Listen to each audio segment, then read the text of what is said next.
Hello மக்களே! இன்னைக்கு நாம கேட்க போற கதை எழுத்தாளர் மேகவாணி அவர்களின் அரக்கனின் அன்பினிலே. வாங்க கதை கேட்டு ரசிக்கலாம். அத்தியாயம் 26. என்னடி செஞ்சுட்டு இருக்க? கிரைண்டருக்குள் தலையை விட்டுக் கொண்டிருந்த நிதர்ஷனாவை புரியாமல் ஏறிட்டான் யாஷ் பிரஜிதன். பார்த்தா தெரியல, மாவாட்டிட்டு இருக்கேன் என பதில் உரைத்தவள் மீண்டும் கிரைண்டரில் கவனம் செலுத்த, மென்டல் என முணுமுணுத்துவிட்டு தனது வேலையை பார்க்க சென்றான். நிதர்ஷனாவோ முயன்ற அளவு அவனுடன் பேசுவதை தவிர்த்துவிட்டு அடுக்களையே கதி என தீவிர பாவனையுடன் வேலை செய்வது போல காட்டிக்கொண்டாள். அவனுடன் இருக்கும் நிமிடங்களிலெல்லாம் தான் அவன் புறமே சாய்வது புரிந்தது இந்த சின்ன உள்ளத்திற்கு. சில மணி நேரத்தில் மாவடங்கிய பாத்திரத்துடன் ஆதிசக்தியின் வீட்டிற்கு சென்றவள் நேராக அடுக்கலைக்கு சென்று கிருஷ்ணவேணியிடம் பாத்திரத்தை நீட்டினாள். என்ன ரீத்தி இது என கையை புடவை முந்தானையில் துடைத்துவிட்டு அதனை திறந்து பார்த்தவர், ஏம்மா, நேத்து தானே வீட்ல மாவு அரைச்சோம், ஏன் கடையில போய் வாங்கிட்டு வர என குறைப்பட்டு கொண்டார். அட பெரியம்மா, இது கடையில வாங்கினதில்ல, நானே அரைச்சேன் என சொல்லும் போதே உள்ளே ஆதிசக்தியும் வந்துவிட்டவர் அவளை அமைதியாக ஏறிட்டார். ஏற்கனவே இளவேந்தனும் தனது சந்தேகத்தை மனையாளுடன் பகிர்ந்திருந்தார். அதிலிருந்தே அவருக்குள் சந்தேகம் வலுத்துக் கொண்டிருந்தது. இப்போதோ இட்லி மாவுடன் வந்தவளிடம், இதெல்லாம் உனக்கு எப்படி தெரியும்? லேப்லயே உனக்கு டைம் போயிடுமே என ஆழம் பார்த்தார் ஆதிசக்தி. ஆமா ஆமா, லேப்ல வேலை இருந்தாலும் என் அம்மா வீட்டு வேலையும் பார்க்கணும்னு இதெல்லாம் சொல்லி கொடுத்தாங்க என அசட்டு சிரிப்புடன் சமாளித்தாள். ஆதிசக்தி அவளை கூர்மையுடன் பார்த்து, உன் அம்மா தான் கொஞ்சம் வருஷத்துக்கு முன்னாடி இருந்துட்டாங்களே என்றார். அதில் திகைத்தவள் திணறலுடன், இந்த கலப்பட கண்ணுக்காரன் இத நம்மகிட்ட சொல்லவே இல்லையே என பதறி திருதிருவென விழித்தாள். ஆகினும் சமாளிக்கவில்லை என்றால் யாஷ் தன்னை கும்மி விடுவான் என்ற பயத்தில், "ஆ, அது அது பெத்தாதான் பிள்ளையா?" என ஏதேதோ உளறியவள் யாஷிற்கு ஒரு அத்தை இருப்பதாக சொல்லியது நினைவு வந்ததும் அதையே அவரிடம் கூறி வைத்தாள். "என் அப்பாவுக்கு ஒரு தங்கச்சி இருக்காங்க, அவங்கதான் எனக்கு அம்மா மாரி" என்றவள், "அப்பாடா, சமாளிச்சிட்டோம்" என குதூகலித்தாள். ஆதிசக்தியின் முகம் கடுகடுத்தது. வரதராஜனுக்கு சொத்து சுகம் அதிகம் இருந்த அளவிற்கு உறவினர்கள் கூட்டம் இல்லை. ஆதிசக்திக்கும் அலெசாண்ட்ரோவிற்கும் திருமணம் நிகழும் போதே வரதராஜனுக்கு இருந்த ஒரே சொந்தமான அவரது தந்தையும் இறந்திருந்தார். இவள் என்னவோ புது கதை சொல்கிறாளே என்றிருந்தது ஆதிசக்திக்கு. துளிர்த்த சந்தேகத்தை உள்ளுக்குள் அசை போட்டபடி இருக்க இரவும் வந்தது. இரவு உணவாக நிதர்சனா அரைத்த மாவில்தான் கிருஷ்ணவேணி இட்லி வார்த்தார். அவள் கூறியது போலவே பஞ்சை போல மென்மையாக இருந்தது இட்லி. உன் மருமக கெட்டிக்காரிதான் ஆதி, வீட்டு வேலையும் நல்லா தெரிஞ்சு வச்சிருக்காளே, அப்புறம் ஏனா உன் பையன் சமைக்க கூட மெஷின் வச்சிருக்கான் என சலித்து கொண்டு மற்றவர்களுக்கும் பெருமையுடன் பரிமாறினார். அலுவலகத்தில் வேலையில் மூழ்கியிருந்த யாஷ் பிரஜிதன் பகல் முழுக்க அறையை விட்டு நகரவே இல்லை. வெறும் பழத்தை உண்டபடி பொழுதை நகர்த்திட இரவு உணவு நேரத்தில் பொறுக்க இயலாதவளாக அவனது அலுவல் அறைக்குள் நுழைந்தாள் நிதர்சனா. யோ, காலையில இருந்து இடத்தை விட்டு அசையாம இப்படி என்னதான் செஞ்சிட்டு இருக்க, வா சாப்பிடலாம் என அழைத்திட, நீ போ, ஒர்க் ஆர்தர் முதலில் வேலை தீவிரத்தில் அமைதியாக கூறினான். நீ மனுஷனா என்ன, ஒரு இன்ச்சு கூட நகராம உட்கார்ந்திருக்க, என்ன வேலையா இருந்தாலும் சாப்பிட்டுட்டு வந்து பாரு யாஷ். அவள் கண்டிப்பும் உரிமையும் கலந்தழைக்க அது எதுவும் அவன் காதில் விழுகவில்லை. அவன் முன்னே இருந்த 4 மானிட்டரையும் மாறி மாறி பார்த்து புருவம் சுருக்கிய நிலையிலேயே இருந்தான். இது ஆவறதுக்கில்ல என்றபடி ஓரத்தில் இருந்த சுவிட்சுகளை எல்லாம் மொத்தமாக அணைத்துவிட, அவன் முன்னே ஒளிர்ந்திருந்த கணினிகள் எல்லாம் ஒரே நேரத்தில் அணைந்து விட்டது. சுறுசுறுவென ஆத்திரம் எழுந்திட அவளை சப்பென அறைந்து விட்டான். சென்ஸ் இருக்கா உனக்கு? இத்தாலி பிரசிடென்ட்டோட ஆன்லைன்ல கனெக்ட் ஆகியிருந்தேன். இடியட் இடியட் அவுட் என்றபடி அவசரமாக கணினிகளை மீண்டும் உயிர்ப்பித்தவன், ஏதோ ப்ராவர்ப் சொல்லுவாங்களே, வாட்ஸ் தட் என நெற்றியில் ஒற்றை விரல் தட்டி சிந்தித்து, ஆ, டாக பாத் பண்ணி சென்டர் ஆஃப் த ஓம்ல வச்சாலும் அதோட ஹேபிட் மாறாதுன்னு சொல்லுவாங்கல்ல, நான்சென்ஸ், அவங்க அவங்க இடத்துல வைக்கணும். இறுதி வரியை வாய்க்குள் முணுமுணுத்துக் கொண்டாலும் அவளுக்கும் தெளிவாக கேட்டது. ஏற்கனவே கன்னத்தில் கை வைத்து அதிர்ந்து நின்றிருந்தவள் அவனது கூற்றில் மூச்சிறைக்க முறைத்தாள்.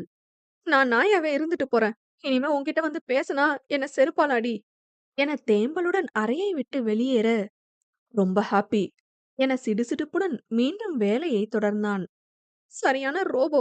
அரக்கா. அந்த ரூமுக்குள்ள போனாலே அடிக்கிறான். போயா. நீ சாப்பிட்டா என்ன? சாப்பிடலன்னா எனக்கு என்ன? என கோபித்துக் கொண்டு அறைக்கு சென்று விட்டாள். இணையத்தில் ஏதோ பிரச்சனை என சமாளித்து மீண்டும் மீட்டிங்கை தொடங்கியவனின் ஓரப்பார்வை சிசிடிவி காணொளியில் தெரிந்த பெண்ணவளின் பிம்பத்தை தழுவியது. அவனது அறையின் கட்டிலில் கன்னத்தில் கை வைத்து அமர்ந்திருந்தாள். முகத்தில் டஜன் கணக்கில் சோகம் வழிந்தது. அடுத்த அரை மணி நேரத்திற்குள் மீட்டிங்கை முடித்தவனை அலெசாண்ட்ரோ வீடியோ காலில் பிடித்தார். ரிசர்ச் எந்த அளவு போயிட்டு இருக்கு யாஷ்? ஒர்க் அவுட் ஆகுமா? அப்டேட்ஸ் உங்களுக்கு தெரியுமே பப்பா. சொன்னபடி எழுந்தவனின் கண்கள் மீண்டும் சிசிடிவி காணொளியை காண, அவன் கண் போன போக்கை அவரும் கண்டுவிட்டு, I am talking to you Yash என்றார். நல்ல வேளையாக அவருக்கு அந்த காணொளி தெரியவில்லை. ஐ எம் இயரிங் என்றவன் தந்தையை பார்க்க, அவரோ அடுத்த வார்த்தை பேசும் முன் குட் நைட் என்ற அழைப்பை துண்டித்து விட்டான். துரித நடையுடன் அறைக்கு சென்றவன் அங்கு நிதர்சனா தனது நிலையை மாற்றாமல் அமர்ந்திருந்ததை கண்டும் காணாதவாறு குளியலறைக்கு செல்ல, ஆலம்பனா, ஹாட் வாட்டர் என உத்தரவிட்டான்.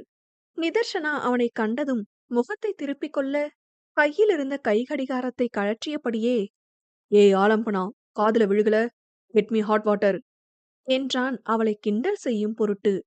ஏன் உன் ஆலம்பனாக்கு கால்ல சுளுக்கா? போய் உன் ரோபோட்டே கேளு. நான் என்ன உன் பொண்டாட்டியா? ஆஃப்டர் ஆல் நாய் தானே என்றாள் உர்ரென. சட்டையை கழற்றிவிட்டு அவளை நோக்கி வந்தவன் இயல்பாக அவள் அருகில் அமர, அவளோ நகர்ந்தமர்ந்து, குளிக்க தானே போன, எதுக்கு இங்க வந்து உட்கார?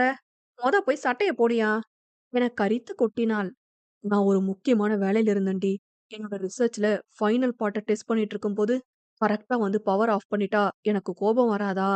என சமாதானமாக பேசியபடி அவள் கையை பிடிக்க, அதனை உதறியவள், இங்க 4 கம்ப்யூட்டர் தானே வச்சிருக்க. இதுல எங்கிருந்து ரிசர்ச் பண்ணிட்டு இருக்க? ஏதோ சாப்பிடாம வேலை பார்க்குறேன்னு தானே வந்து கூப்பிட்ட. அப்பவே முக்கியமான வேலைன்னு சொல்லியிருந்தா போயிருப்பேன்ல என மூக்கை உறிஞ்சினாள். காலையில இருந்து சாப்பிட கூட வராம இருக்கனா?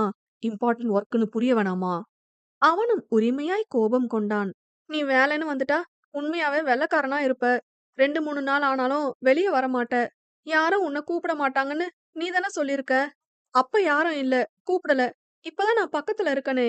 அது எப்படி உன்னை நாள் முழுக்க வேலைய பாருன்னு உள்ள போட்டு பூட்டி வைக்க முடியும்? அதான் வந்து கூப்பிட்டேன். அதுக்கு தான் எனக்கு நாயின்னு பட்டம் கொடுத்துட்டியே என்றாள் கண்ணில் நீர் துளிர்க்க. தனது தவறு உரைக்க மீண்டும் அவள் கையை பிடித்து கொண்டவன், ரிசர்ச் சம்பந்தமான பேக் ஒர்க் எல்லாம் நான் இங்க இருந்து தான் பாக்குறேன். என்னோட மெயின் லேப் இத்தாலியில இருக்கு. அங்க இருக்கிற என் அசிஸ்டன்ட்ஸ் என்னோட ஃபார்முலாஸ், ஐடியாஸ் யூஸ் பண்ணி அவங்க அங்க இருக்கிற ஸ்பேஸ்க்கு அனுப்புறதுக்கான ஏஐ ரோபோட்ல ஒர்க் பண்ணுவாங்க.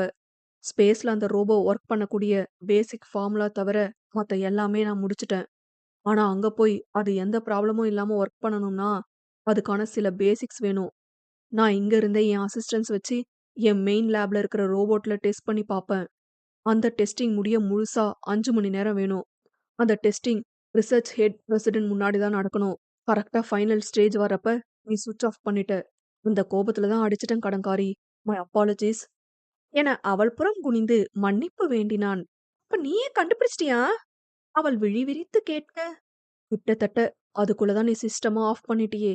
முழுசா பண்ணிருந்தா ஒரு ஐடியா கிடைச்சிருக்கும். பர்பஸா திட்டல நிதா.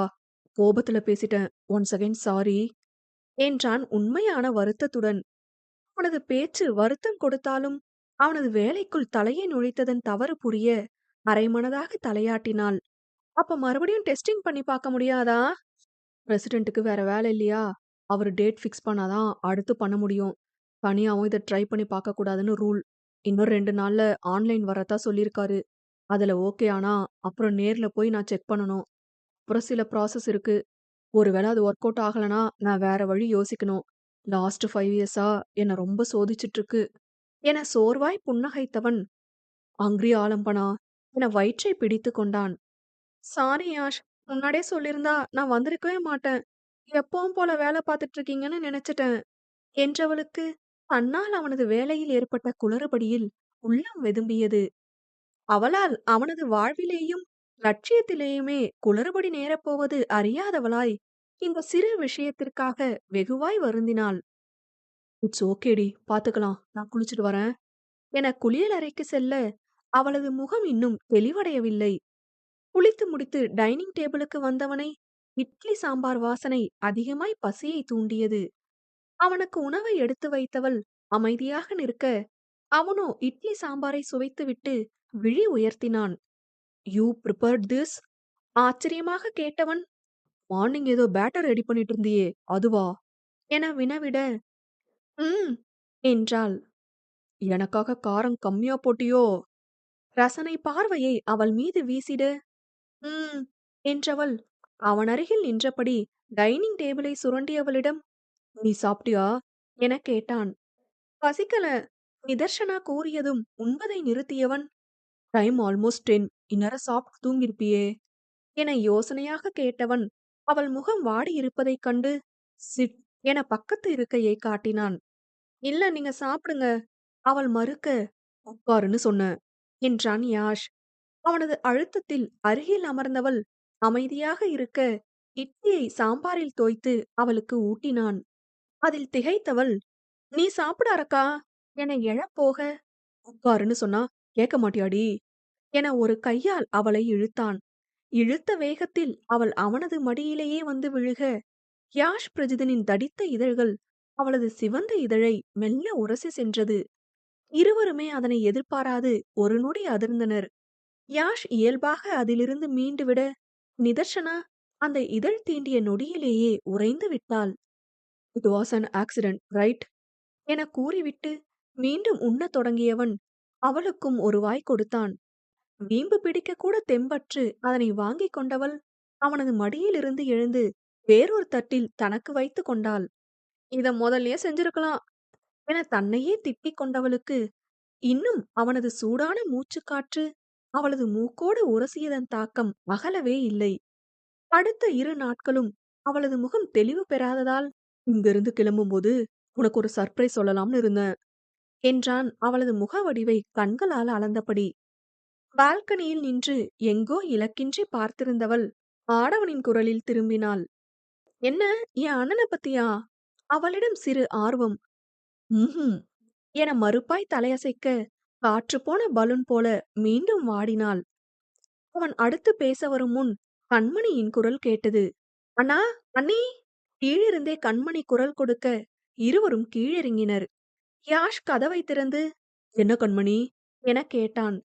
எப்போதும் அவளைக் கண்டதும் இறுகும் முகம் இன்று இயல்பாக இருந்ததில் அவளுக்கு சிறு குதூகலிப்பு. இன்னைக்கு பாட்டியோட பிறந்த நாள் அண்ணா. எப்பவும் இந்த நாள்ல தாத்தா அன்னதானம் ஏற்பாடு பண்ணுவாரு கோவில்ல. நீங்களும் கலந்துக்கணும்னு தாத்தா கூப்பிட்டு விட்டாரு. வரீங்களா என்று கண்மணி ஆர்வத்துடன் கேட்க, ஷோர் என்றான் தோளை குலுக்கி. அதில் புன்னகைத்தவள், தேங்க்ஸ் அண்ணா, நான் தாத்தாட்ட சொல்றேன் என வேகமாக வீட்டை நோக்கி ஓடினாள். உனக்கான சர்ப்ரைஸ் இன்னிக்கே சொல்லட்டா, இல்ல என் ரிசர்ச் சக்சஸ் ஆனதும் சொல்லட்டா கடங்காரி என கேட்டான் கண் சிமிட்டி. அதில் சறுக்கிய மனமதை பிடித்து வைக்க இயலாதவளாக அவனிடமே பறிகொடுத்தவள் அடுத்த கேள்வி கேட்க தோன்றாது அவன் அருகில் இருந்தபடி தன்னை மறைக்கவும் இயலாது ஆதிசக்தியின் வீட்டிற்கு சென்றாள். அவள் பின்னே யாஷ் பிரஜதனும் செல்ல அவனை வழிமறித்த ஆதிசக்தி, ரித்தியோட அத்தை எப்படி இருக்காங்க யாஷ் என கேட்டார் நக்கலாக. ஒரு கணம் விழி சுருக்கியவன், அத்தையா என குழம்பிட, அவனிடம் நேரடியாக கேட்டதில் பதறிய நிதர்ஷனா வேகமாக யாஷுடைய கையை பிடித்தாள்.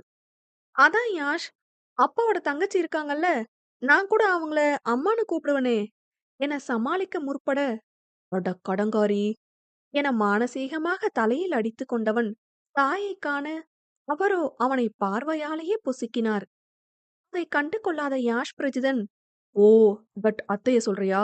ஓகே ஓகே என அவனும் அவளுக்கு ஆதரவு தெரிவித்துவிட்டு, கண்மணி என அழைத்தான்.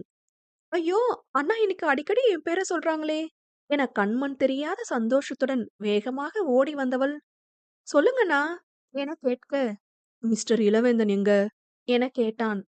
அப்பா ரூம்ல இருக்காரு என்றதும், ம் உன் அண்ணிய கோவில் கூட்டிட்டு போ, பின்னாடி வரேன் என அண்ணி என்ற வார்த்தையை அழுத்தமாக ஆதிசக்தியை பார்த்தே கூறிட, சரிங்கண்ணா என்றாள் தலையாட்டி.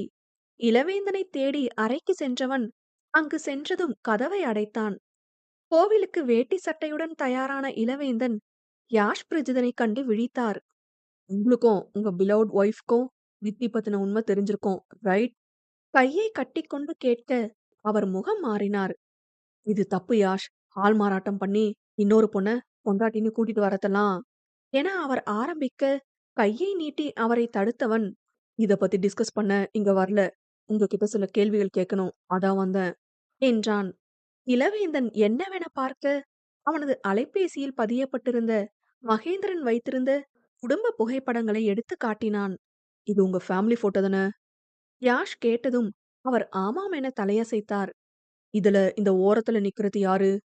இளவேந்தன் தனது கண்ணாடியை அணிந்தபடி அந்த பழைய புகைப்படத்தை உற்று நோக்கிவிட்டு, இது இது நீலகேசி என்றார்.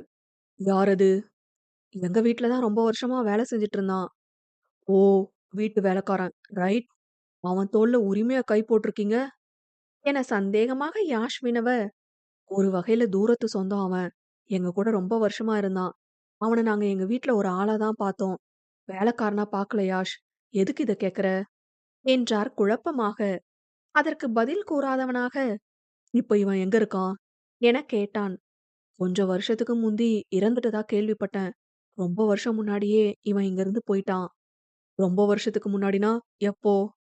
ஒரு 20 வருஷத்துக்கு மேல இருக்கும். அதாவது உங்க தங்கச்சி இருந்த கொஞ்ச நாள்ல. யாஷ் பிரஜிதன் அர்த்தமாய் கேட்டதும் அவரிடம் சிறு அதிர்வு. ம்.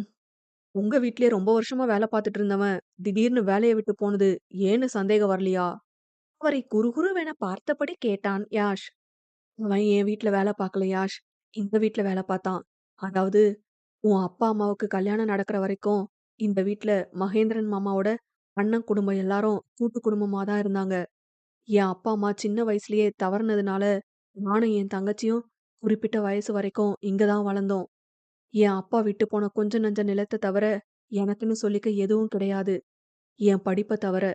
மகேந்திரன் மாமா மாரியே அவரோட அண்ணன்களும் எனக்கு சொந்த மாமாங்க தான். அவங்களுக்கும் பொண்ணுங்க இருந்தாங்க. என்னதான் சொந்த தங்கச்சி மகனா இருந்தாலும், நான் அவங்க பொண்ணுங்கள கட்டிக்க கேட்டுருவேனோன்னு ஒரு பயம் இருந்துச்சு அவங்களுக்கு. அதனால என்ன கொஞ்சம் ஒதுக்க ஆரம்பிச்சாங்க. அது புரிஞ்சதும் நான் தங்கச்சிய கூட்டிட்டு 2 தெரு தள்ளி இருந்த எங்க அப்பா வீட்டுக்கே போயிட்டேன். அதுல மகேந்திரன் மாமா மட்டும் என்னை எப்பவும் விட்டு கொடுத்ததே இல்ல. என்ன படிக்க வச்சு ஆளாக்குனதே அவருதான். ஆதியும் என்ன வேத்தாளா நினைச்சது இல்ல. ஆதி உன் அப்பாவ விரும்பினது தெரிஞ்சு மாமாவோட வீட்ல கலவரமே வெடிச்சுது. கொஞ்ச நாள்ல மாமாவோட அண்ணன் 2 பேருமே ஒவ்வொருத்தரா மறைஞ்சுட்டாங்க. அப்புறம் அவங்க பேர பசங்க வளர்ந்து படிப்புக்குன்னு சென்னை, பெங்களூர்ன்னு போக வேண்டிய சூழ்நிலை வந்ததுல எல்லாரும் தனித்தனியா போயிட்டாங்க. நீலகேசியும் அவங்களோட தான் ரொம்ப க்ளோஸ். அவங்கலாம் தனி ஊருக்கு போகவும் நீலாவையும் சேர்த்து கூட்டிட்டு போயிட்டாங்க. சரியா அப்ப என் தங்கச்சி அமுதவல்லி இறந்த நேரம். அவனும் அவங்களோடவே போறேன்னு என்கிட்ட சொன்னது எனக்கு ஞாபகம் இருக்கு. அப்ப நான் இருந்த நிலைமையில அவன தடுக்க கூட தோணல என கூறி முடித்தார் இளவேந்தன். ம். இந்த நீலகேசிக்கு சொந்த பந்தம் ஏதாவது? இல்ல. இவனுக்கு எங்க வீட்ட தவிர வேற எதுவும் தெரியாது. இந்த வீட்டு ஆளுங்களோடவே தான் இருப்பான்.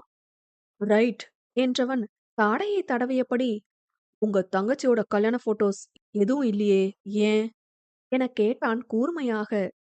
அதில் தடுமாறிய இளவேந்தன், எதுவும் இருக்காது. எல்லாத்தையும் நான் எரிச்சுட்டேன் என்றார் கண்ணில் மின்னிய தீயுடன். ஏன்? அத பார்க்க பிடிக்கல, எரிச்சுட்டேன். அவரிடம் எரிச்சல் தோன்றியது. ஏன் பார்க்க பிடிக்கல? அமுதவல்லிக்கு குழந்தை இருந்ததுல்ல என கேட்டதும் இளவேந்தனுக்கு கண்ணீர் நிறைந்தது. ஆமா, குழந்தையோட தற்கொலை பண்ணிக்கிட்டா. தண்டவாளத்துல தலைய குடுத்து எனும் போதே உடைந்து விட்டார். இன்னும் அந்த வேதனை தீராது அவரை அணு அணுவாய் கொன்று கொண்டிருப்பது அவரது முகத்திலேயே தெரிந்தது. அது தற்கொலைதானா? யாஷ் கேட்டதும் விருட்டென நிமிர்ந்தார். யாஷ், அது தற்கொலைதான்னு அப்பவே போஸ்ட்மார்ட்டம்ல சொன்னாங்க. ஏன் இப்படி கேக்குற? எனக்கு படபடன்னு வருது என நெஞ்சை பிடித்தார். மெல்ல உயர்த்தது. மேஜை மீதிருந்த நீர் பாட்டிலை எடுத்து அவர் முன் நீட்டியவன், கண்ணு முன்னால நடக்கிற எல்லாமே நிஜம் இல்ல மிஸ்டர் இளவேந்தன். நீங்க தீவிரமா விசாரிச்சிருக்கணும். What about the baby? Yash கேட்டதும் அவருக்கு தொண்டையெல்லாம் அடைத்தது. குழந்தையோட தான் அவ சூசைட் பண்ணிட்டா யாஷ். நீ என்ன சொல்ல வர? மூச்சிரைக்க கேட்டார். அதுக்கு முன்னாடி எனக்கு ஒரு விஷயம் சொல்லுங்க. அமுதவல்லியோட ஹஸ்பண்ட் யாரு? இங்க விசாரிச்சதுல சரியான தகவல் கிடைக்கல. ஏதோ வெளியூர் ஆளுக்கு கல்யாணம் பண்ணி குடுத்துருக்கீங்க." இறுகிப் போன முகத்துடன் அவனைப் பார்த்த இளவேந்தன், "வேணாம் யாஷ். என் குடும்பம் எனக்கு நிம்மதியா இருக்கணும். பழைய விஷயங்கள்னால திரும்ப திரும்ப பிரச்சனை வரத்துல எனக்கு உடன்பாடு இல்ல. என்ன பாவம் செஞ்சோம்னு தெரியல. அறியாம செஞ்ச பாவத்த எங்க கழுவுறதுன்னும் தெரியல. ரொம்ப பட்டுட்டோம். இதுக்கு மேல முடியல. இந்த டாபிக்க விட்டுடு ப்ளீஸ்" என்றார் கெஞ்சலாக. "Okay right. நான் விட்டுடுறேன். ஆனா நீலகேசி உங்க வீட்டு ஆளுங்களோட வேலைக்கு போறேன்னு பொய் சொல்லிட்டு, உங்க தங்கச்சி குழந்தைய தூக்கிட்டு போய் தனியா வச்சு வளர்த்து, உங்களையெல்லாம் முட்டாளாக்குனது உங்களுக்கு தெரியவும் வேணாம். உங்க தங்கச்சி குழந்தைய பத்தி நீங்க தெரிஞ்சுக்கவும் வேணாம். ஓகே தானே?" என அர்த்தமாய் கூறிவிட்டு விறுவிறுவென வெளியில் நடக்க, இளவேந்தனுக்கு அதிர்ச்சியில் கண்ணை இருட்டியது. ஒரு கணம்தான் வேக வேகமாக வெளியில் ஓடியவர், "யாஷ், யாஷ், நில்லு" என அவனை மறித்து நின்றார். "என்ன சொல்ற நீ? நிஜமாதான் சொல்றியா?" என மூச்சு வாங்க கேட்டார். வீட்டினர் அனைவரும் கோவிலுக்கு சென்றிருக்க, யாஷுடன் ஓடிப்பிடித்து விளையாடாதது ஒன்றுதான் குறை அவருக்கு. "பொய் சொல்ல வேண்டிய அவசியம் எனக்கு இல்ல மிஸ்டர் இளவேந்தன்" நக்கல் நகையுடன் கூறியவன் மீண்டும் அவரை தாண்டி செல்ல, "ப்ளீஸ் யாஷ், என்ன சோதிக்காத. நீலகேசி ஏன் அமுதாவோட குழந்தைய தூக்கிட்டு போகணும்? யார் அந்த குழந்தை? எனக்கு ஒண்ணும் புரியல. தலை வெடிக்குது. நீ சொல்லு" என கெஞ்சினார் கண்ணீருடன். "லுக் மிஸ்டர் இளவேந்தன், நீங்களும் உங்க மிஸ்ஸஸும் என்னோட ஆராய்ச்சி முடியற வர ரித்தி பத்தி ஆராய்ச்சிய நிறுத்தி வச்சுக்கிட்டா, நானும் இங்கிருந்து கிளம்பும்போது உங்களுக்கு எல்லாத்தையும் விலாவாரியா சொல்லுவேன். டெம்பிள்ல என் ஆலம்பனா வெயிட்டிங். சோ லெட்ஸ் கோ" என குளிர் கண்ணாடியை மாட்டிக்கொண்டு நடையை கட்டினான் யாஷ் பிரஜிதன். அத்தியாயம் 27. யாஷ் பிரஜிதன் கோவிலை சென்றடைய அங்கு மற்றவர்கள் அன்னதான வேலையில் இருந்தனர். அவனது ஏசல் நிற விழிகள் அங்குமிங்கும் அலைபாய்ந்து அவனது ஆலம்பனாவை தேடியது. அவன் புறம் வந்த சிந்தாமணியை நிறுத்தியவன், "ரித்தி எங்க?" என வினவ, "அவங்க இன்னும் கோவிலுக்கு வரலையே மாமா" என்றாள். அதில் திகைத்தவன், "உன் கூட தானே வந்தா? எங்க அவ?" என கோபத்துடன் வினவ, "தெரியலையே மாமா, நான் முன்னாடியே கோவிலுக்கு வந்துட்டேன். கண்மணி தான் கூட்டிட்டு வந்தா" என்றதில், "கண்மணி எங்க?" என கேட்டதும் அவளும் கோவிலில் தேடினாள். "அவ இங்கதான் எங்கேயோ இருப்பா. அம்மா எதுவும் வேலை கொடுத்திருப்பாங்க" எனும் போதே தூரத்தில் ஆதிசக்தியின் அருகில் நின்று கண்மணி உணவை எடுத்து கொடுத்து கொண்டிருக்க, வேக நடையுடன் கண்மணியின் அருகில் சென்றான் யாஷ். "ரித்தி எங்க?" யாஷ் சினத்துடன் கேட்டதும், "அண்ணி வீட்டுக்கு போயிட்டு ட்ரெஸ் மாத்திட்டு வரேன்னு சொன்னாங்க அண்ணா. நான் கூட இருக்கேன்னு சொன்னேன். அவங்க தான் கோவிலுக்கு வழி தெரியும், வந்துக்கிறேன்னு சொன்னாங்க" என்றதில், "அவ சொன்னா நீ இருந்து கூட்டிட்டு வந்திருக்க வேணாமா?" என கோபம் கொண்ட தமையனைக் கண்டு விழி பிதுங்கினாள். ஆதிசக்தி மகனை முறைத்தபடி நிற்க, கண்மணியோ யாஷிற்கு பின்னால் பார்வையை செலுத்தி முகத்தில் வியப்பை காட்டினாள். கண்மணியின் முகமாற்றம் உணர்ந்து அவனும் பின்னால் திரும்பி பார்த்திட, சில நொடிகள் இமைக்க மறந்திருந்தான். மகேந்திரன் பரிசளித்த பட்டுப் புடவையை நேர்த்தியாய் உடுத்தியிருந்தவளின் அழகை நளினமாய் எடுத்து காட்டியது. நேர் வகுடெடுத்து சென்டர் கிளிப் குத்தியிருந்தவள் கூந்தலை விரித்து விட்டிருந்தாள். காதில் குட்டி ஜிமிக்கியும் கழுத்தில் மெல்லிய செயினும் கையில் கண்ணாடி வளையல்களையும் அணிந்திருந்தவளின் வளைவுகள் ஆடவனின் விழிகளுக்குள் அடைக்கலமானது. "வாவ் அண்ணி, செம்ம அழகா இருக்கீங்க" கண்மணி குரல் கொடுத்ததுமே சுயநினைவுக்கு வந்தவன் அப்போதும் அவளை தழுவிய பார்வைதனை விலக்கவில்லை. முதன்முறை அவளை புடவையில் பார்த்தவனுக்கு அவளே வித்தியாசமாக தெரிந்தாள். ஆதிசக்தியும் நிதர்சனாவை கண்களாகல பார்த்துவிட்டு பின் அமைதியாகிவிட்டார். நடிக்க வந்தவள் இன்னும் எவ்வளவு தூரம் நடிக்கிறாள் என்று பார்க்கவே இந்த அமைதி. அதையும் மீறி யாஷிடம் இதனை வெளிப்படையாய் கேட்டால் அவனும் வெளிப்படையாகவே ஒப்புக்கொள்வானே. முந்தானையை கையில் பிடித்துக்கொண்டு கண்மணியின் அருகில் வந்த நிதர்சனா, "நிஜமா நல்லா இருக்கான். நான் புடவை கட்டினா கரண்ட் கம்பிக்கு சேலைய சுத்தின மாதிரி இருக்குன்னு என் ஃப்ரெண்ட்ஸ் கிண்டல் பண்ணுவாங்க" என ஐயமாக கேட்க, "அட சூப்பரா இருக்கீங்க அண்ணி. செயினும் தோடும் பெருசா போட்டிருக்கலாம்ல. வளையலும் கோல்டு போட்டிருக்கலாம். கிராண்டா இருந்திருக்கும். சரி வீட்டுக்கு போய் நம்ம இன்னும் ஜுவல்ஸ் நிறைய போட்டு போட்டோ எடுக்கலாம்" என்றாள் ஆர்வமாக. "அதெல்லாம் வேணாம் கண்மணி. தாத்தா இங்கிருந்து போறதுக்குள்ள கட்டி காட்ட சொன்னாரு. அதான் கட்டுனேன்" என்றவளுக்கு ஆதிசக்தியின் உறுத்தல் பார்வை நெளிய வைத்தது. அவருக்கு சந்தேகம் மிகுந்து விட்டதென்று புரிந்த பின் இந்த விலை உயர்ந்த புடவையை கட்டுவதில் சங்கடம் எழுந்தது அவளுக்கு. ஆகினும் மகேந்திரனின் மன நிம்மதிக்காக மட்டுமே உடுத்தினாள். இந்த குட்டி ஜிமிக்கியும் மெல்லிய தங்கச் செயினும் நிவேதன் வாங்கி தந்தது. எத்தனை கஷ்டத்திலும் இது இரண்டையும் அவன் கழற்ற விட்டதில்லை. இங்கு வந்ததும் ஆடைக்கேற்ப விதவிதமான நகைகளை யாஷ் பிரஜன் வாங்கி வைத்திருந்தாலும் கடமைக்கென்று அதனை அணிந்து கொள்பவளுக்கு இந்த புடவையில் தமையன் வாங்கி தந்ததை போடதான் ஆசை. அது சிறிதோ பெரிதோ என்று யோசிக்க தோன்றவில்லை. மகேந்திரனும் நிதர்சனாவை பார்த்து கண் கலங்கிவிட பேச்சற்று மௌனமாகிவிட்டார். இறுதியாய் யாஷிடம் திரும்பி இரு புருவத்தையும் உயர்த்தி காட்ட அவனும் மெச்சுதலாக புருவம் தூக்கினான். சோ, இன்னைக்கு நீ கேர்ள் வேஷம் போட்டிருக்க, ரைட்? யாஷ் அவளை வாரியதில் இடுப்பில் கை வைத்து முறைத்தாள் நிதர்சனா. அதில் அசத்தல் புன்னகை வீசியவன், நல்லா இருக்கு என்றான் மேலிருந்து கீழ் வரை ஆராய்ந்து. தேங்க்யூ என சிலுப்பலுடன் கூறியவள் கழுத்தை வெட்டிக்கொண்டு கிருஷ்ணவேணியின் அருகில் சென்று நின்று கொள்ள, ஸ்டில் கோபம் எனக் கேட்டான் கண்ணாலேயே. அதற்கு பதில் கூறாது முகத்தை திருப்பிக் கொண்டதில் மீண்டும் புன்னகை தழுவியது அவனுக்கு. அன்னதானம் முடித்துவிட்டு கண்மணி வீட்டாருக்கு சர்க்கரை பொங்கலை வழங்க யாஷோ எனக்கு வேணாம் என மறுத்து விட்டான். காலையிலிருந்து அவன் ஒன்றும் உண்ணவில்லை. அவளும் அவன் மீதிருந்த வருத்தத்தில் கண்டு கொள்ளாதிருக்க இப்போது இதையும் மறுத்ததும் வேகமாக அவன் அருகில் வந்தாள். கையில் சர்க்கரை பொங்கலை வைத்திருந்தவள், என்ன உண்ணாவிரதம் இருக்க போறியாயா என முறைக்க, நேத்து நைட்டு நீ செஞ்சதை சாப்பிட்டதுல இருந்தே ஸ்டொமக் அப்செட் கடங்காரி என வெகு பாவமாக கூறியதில் அவள் பயந்து விட்டாள். அச்சச்சோ, என்ன ஆச்சு அரக்கா என கேட்ட பிறகே அவன் கண்ணில் மின்னும் குறும்பை கண்டு அவன் புஜத்தில் குத்தினாள். உன்னையெல்லாம் வெறும் பழத்தை தின்னு உயிர் வாழன்னு விட்டுருக்கணும், நீ பட்னியாவே இருப்ப என தொன்னை கிண்ணத்தில் இருந்த சர்க்கரை பொங்கலை அவள் ரசித்து உண்ண அவளை முகம் சுளித்து பார்த்தவன், ஸ்பூன் இருக்குல்ல, அதுல சாப்பிடு என்றான். எனக்கு கையில சாப்பிட்டாதான் அதோட டேஸ்ட ஃபீல் பண்ண முடியும் என நொடிந்திட, ஓஹோ, கையில சாப்பிட்டா வேற டேஸ்ட் வருமா என்ன என கேட்கும் போதே கண்மணியும் சிந்தாமணியும் அவர்கள் அருகில் தொன்னை கிண்ணத்துடன் வந்து நின்றனர். பெரியவர்கள் தனியாக நிற்க இளவேந்தனின் பார்வை அவ்வப்பொழுது கெஞ்சுதலாக யாஷை பார்த்தது. அவனோ அவர் புறமே திரும்பாமல் முழுக்க முழுக்க நிதர்சனாவையே விழுங்கிக் கொண்டிருந்தான். ஆமா, ஸ்பூன்ல சாப்பிடறத விட கையில சாப்பிட்டா அது ஒரு டேஸ்ட். நிதர்சனா பதில் கூறியபடி அடுத்த வில்லை எடுக்க, லெட் மீ செக் என அவள் கையை பிடித்து அவள் கரத்தில் வீற்றிருந்த சர்க்கரை பொங்கலை அவன் வாயில் போட்டு கொண்டான். நிதர்சனா அதிர்ந்து செயலற்று நிற்க அவனோ, yes, taste is good, give me more என ஒரு கையை இடுப்பில் கொடுத்து உண்ண தயாராகி நின்றவனை விழித்தெறிக்க ஏறிட்டாள். குடுடி, ஐ எம் ஹங்கிரி என உரிமையாய் ஆணையிட சிந்தாமணியும் கண்மணியும் கமுக்கமாக சிரித்தனர். இவன் வேற என் நிலைமை புரியாம என நொந்து போனவளுக்கு மறுக்கவும் இயலவில்லை. பசி என்று விட்டானே.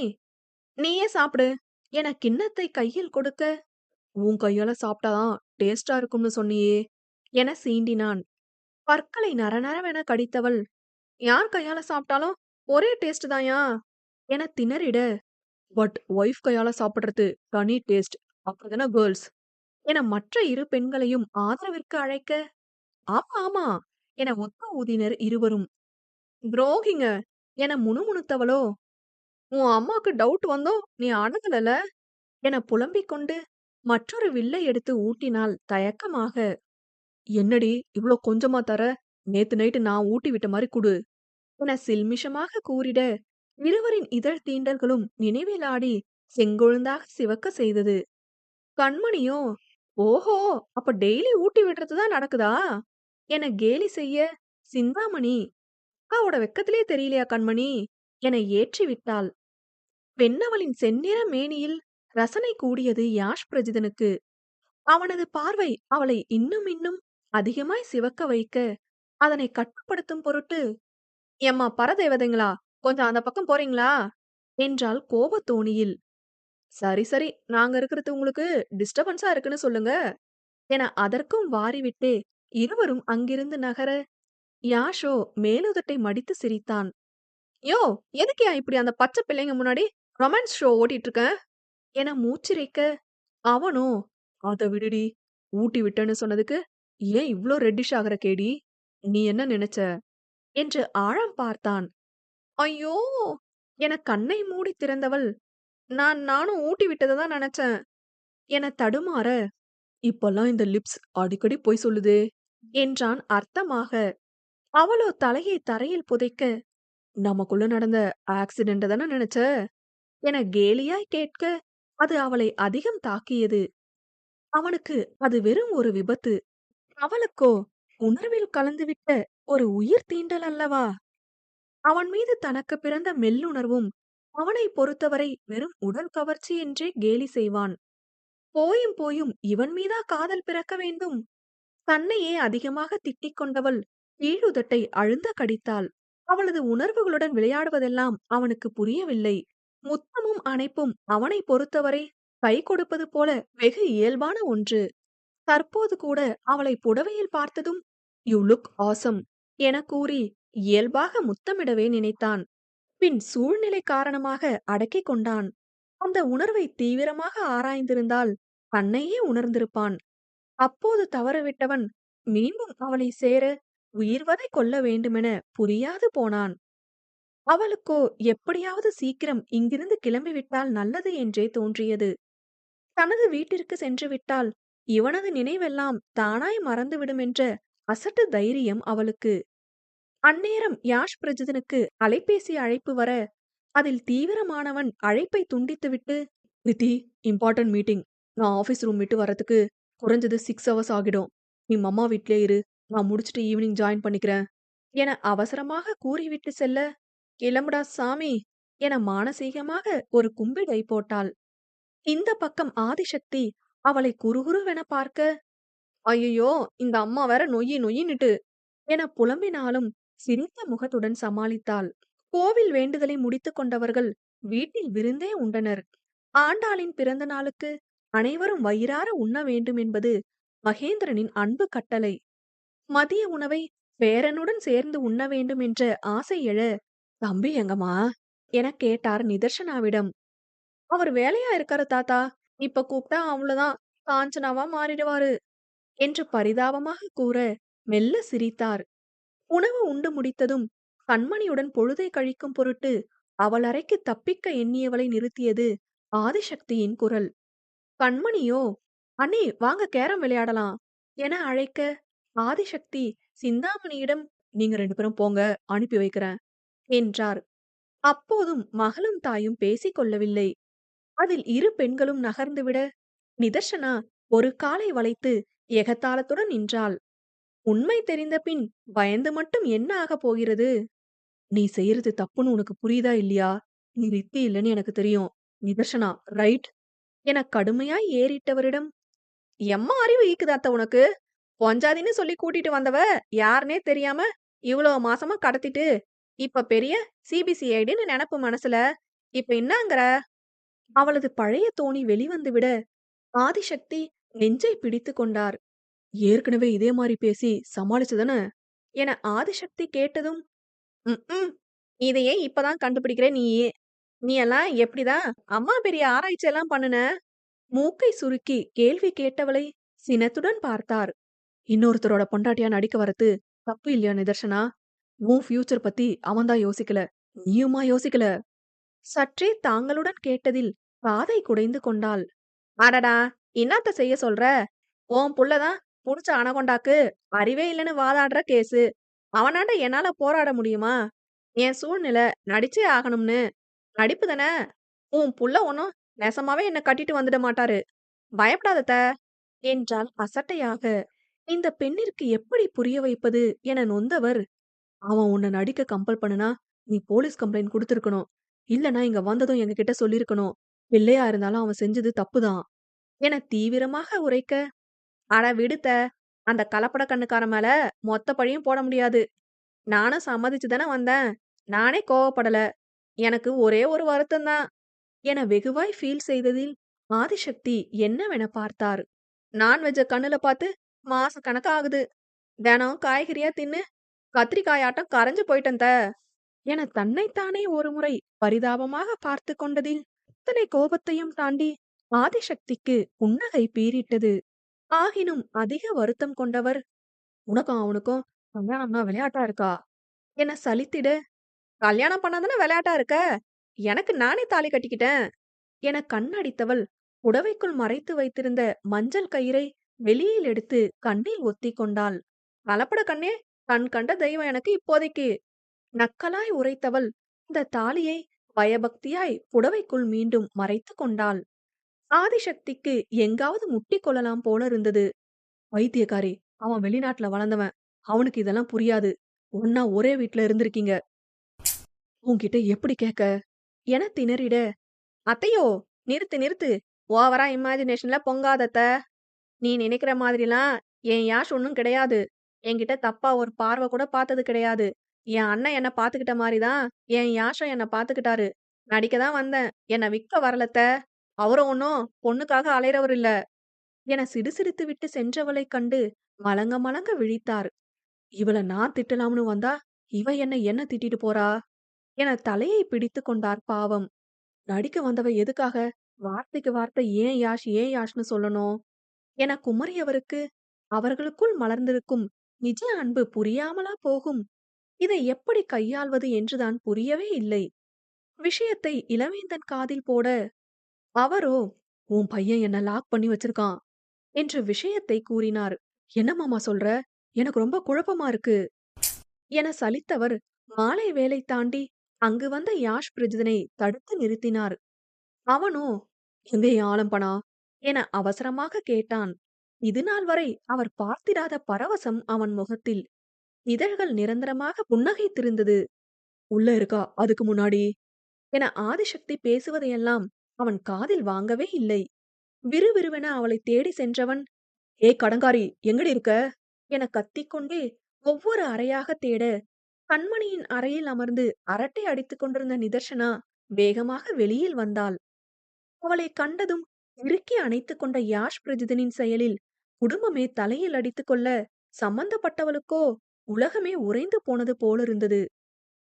யாஷ் தட்டி தடுமாறி அவனை தள்ள முயல, அதற்கு தேவையின்றி அவனே விலகினான். என் ரிசர்ச் சக்சஸ் ஆகிடுச்சு கடங்காரி என அவள் கன்னம் கிள்ளி முத்தமிட்டவன் அதீத மகிழ்விலிருந்தான். நிதானமின்றி அவளிடம் தனது மொத்த மகிழ்வையும் காட்ட எத்தனித்தவன், உன்கிட்ட தான் முதல்ல சொல்லணும்னு அப்பா போனை எடுக்காம ஓடி வந்துட்டேன். I got it Nitha, my lucky charm என மீண்டும் அவளை அணைத்து விடுவித்தான்.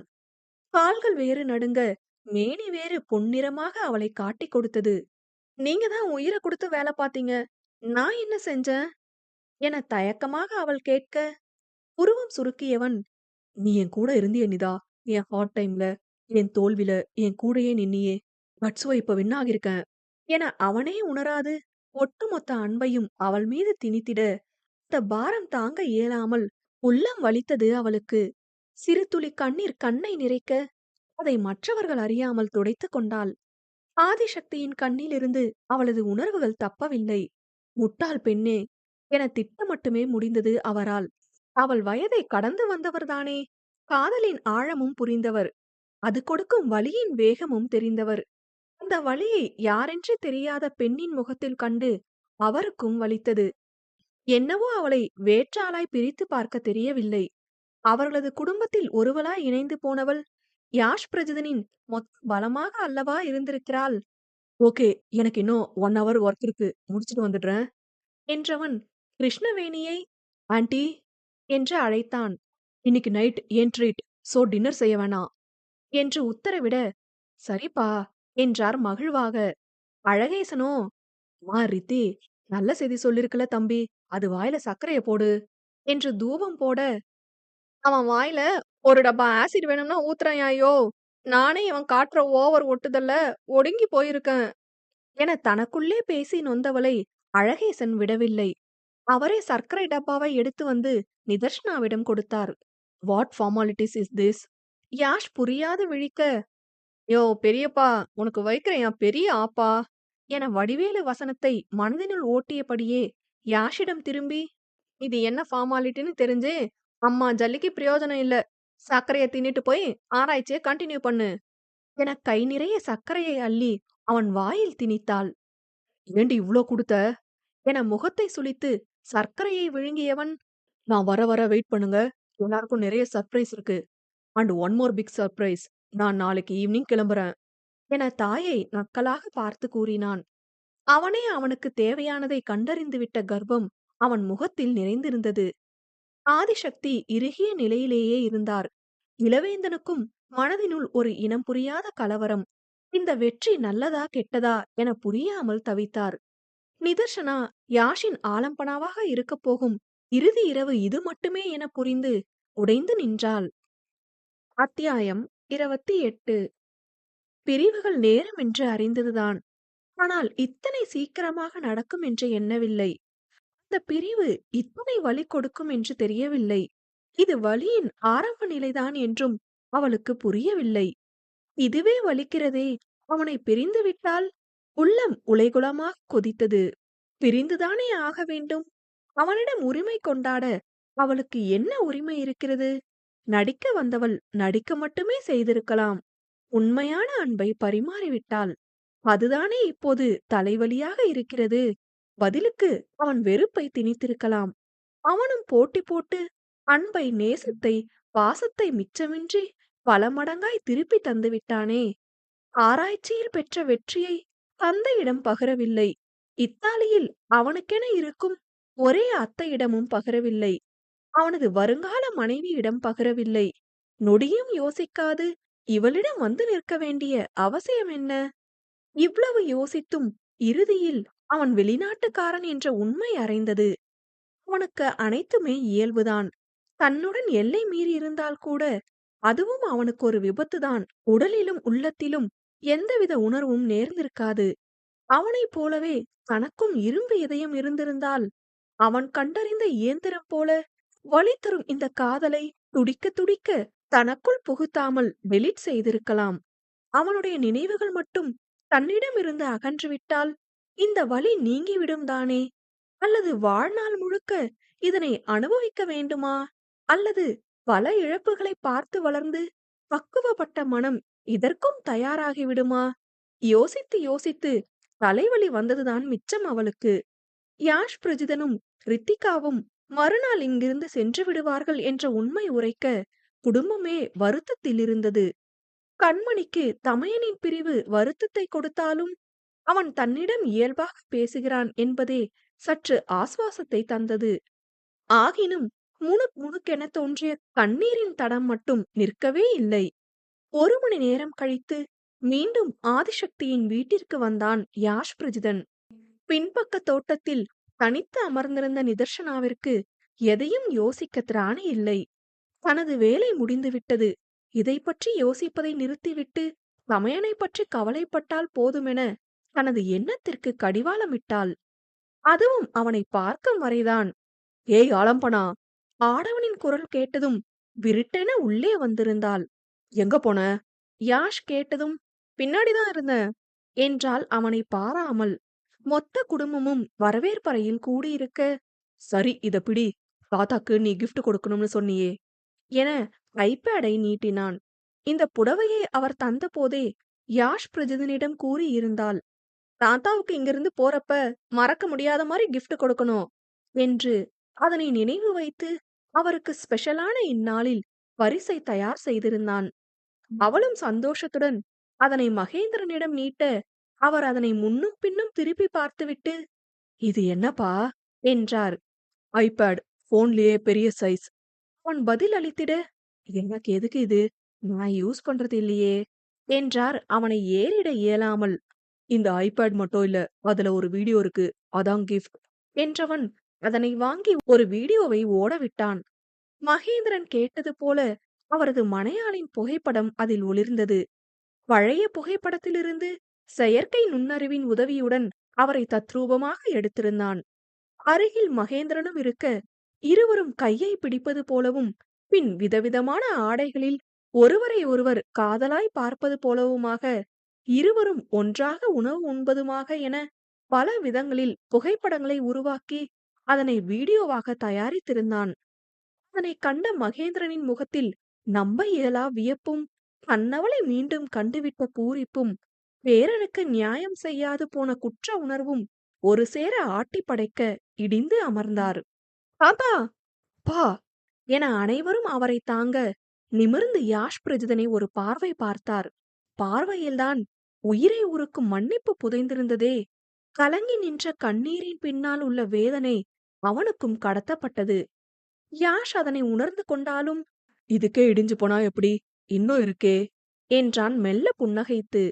தான் வெறுப்பவர்களிடமும் சிரிக்க கற்றுக் கொடுத்து விட்டாளே இந்த பெண் என அப்போதும் நிதர்ஷனாவையே தழுவிக் கொண்டது அவனது கலப்பட கண்கள்.